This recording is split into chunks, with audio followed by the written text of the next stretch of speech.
ସରକାରୀ ଆମର ଯୋଉ ହେଇଛି ମାନେ ଗୋଟେ ଯଦି ଦେଖିବାକୁ ଯାଉ ଯେ ଆମର ମାନେ ଏଠି ମଣିଷ ରହିବାକୁ ଆମକୁ ଆଉ ମଣିଷ ଭାବୁନାହାନ୍ତି।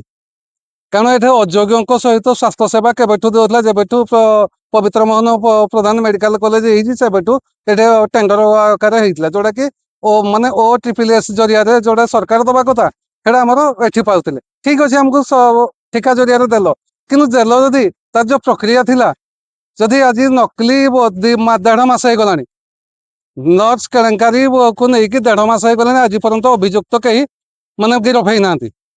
ସମ୍ପୃକ୍ତ ଥିବା କୌଣସି ବ୍ୟକ୍ତି ବିଶେଷକୁ ଆଜି ପର୍ଯ୍ୟନ୍ତ ଜେରା ହେଇନି ବା କେହି ଆସିନାହାନ୍ତି। ସମସ୍ତେ ବିରୋଧ କରିଛନ୍ତି।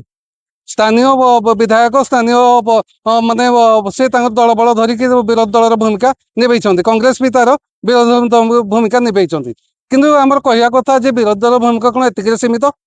ଦଳ ବଳ ଧରି କେବଳ ଯାଇକି ଦାବି ପତ୍ର ଦେଇଦେଲେ ବାସ୍ ନିଜ ଦାୟିତ୍ୱ ସରିଗଲା? ଆଉ ଦୁର୍ଭାଗ୍ୟର ବିଷୟ ଯେ ଏଠି ନେତା ପ୍ରତିପକ୍ଷ 43,000 ପରେ ଭୋଟ ପାଇଛନ୍ତି, କିନ୍ତୁ ଆଜି ପର୍ଯ୍ୟନ୍ତ ସେ ଏଇ ଯୋଉ କେଳେଙ୍କାରୀକୁ ନେଇକି ମୁହଁ ଖୋଲିଲେନି କି ମାନେ ଶାସକ ଦଳର କୌଣସି ବ୍ୟକ୍ତି ବିଶେଷ ଏଠିକି ମାନେ ଏଇ ପ୍ରସଙ୍ଗରେ ଏପର୍ଯ୍ୟନ୍ତ ମୁହଁ ଖୋଲୁନାହାନ୍ତି। ଏହାର ମାନେ ଆମର ସାଧାରଣ ଲୋକରେ ଆମର ଦାବି ରହୁଛି ଯେ ଯୋଉମାନେ ଏଥିରେ ସମ୍ପୃକ୍ତ ଅଛନ୍ତି ଯଥାଶୀଘ୍ର ୟାକୁ ଆରେଷ୍ଟ କରାଯାଉ। ସେ ଦଲାଲ ହୁଅନ୍ତୁ, ଚାହେ ବିଭାଗୀୟ କର୍ତ୍ତୃପକ୍ଷ ହୁଅନ୍ତୁ, ଯେ କେହି ବି ହୁଅନ୍ତୁ। ଜୀବନ ସହିତ ଖେଳ ଖେଳା ହେଇଛି, ଏଇଟା ସହଜ ନୁହଁ। 103 ଜଣ ନର୍ସ ଥିଲେ, ତାଙ୍କର ଏପର୍ଯ୍ୟନ୍ତ କୋଉ ସ୍କୁଲ ସାର୍ଟିଫିକେଟ ଆଣିଲେ, କଣ ଆଣିଲେ, ସେମାନେ ଗଲେ କୁଆଡେ?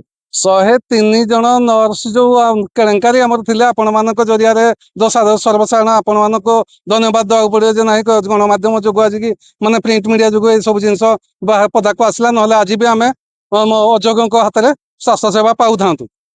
ତେଣୁ ଆମର ଏଇ ଯୋଉ 103 ଜଣ ଆଇଲେ, 103 ଜଣଙ୍କୁ ମିଡିଆ ପୁରା ପରିଷ୍କାର ନାଁ ଲିଷ୍ଟ ଦେଲା ପରେ ବି ଆମର ମାନେ ସ୍ଥାନୀୟ ଲୋକ କି ଅନ୍ୟାନ୍ୟ ସଂଗଠନ ବିଭିନ୍ନ 103 ର ନାଁ ଆଉ ଡାଟା ସବୁ ଦେଲା ପରେ ବି ଏପର୍ଯ୍ୟନ୍ତ ବି ତାଙ୍କ ପାଖକୁ ପୋଲିସ ପହଞ୍ଚି ପାରୁନି। କିନ୍ତୁ ଆକ୍ଚୁଆଲି ପୋଲିସର ହାତ ଲମ୍ବା, କିନ୍ତୁ ଆମେ ଜାଣିପାରୁନୁ, ସର୍ବସାଧାରଣ ଆମ ତାଳଚେରରେ ଏଠି ଜାଣିପାରୁନୁ ଯେ ସେ ତାଙ୍କ ପାଖରେ ପହଞ୍ଚି ପାରୁନି କାହିଁକି।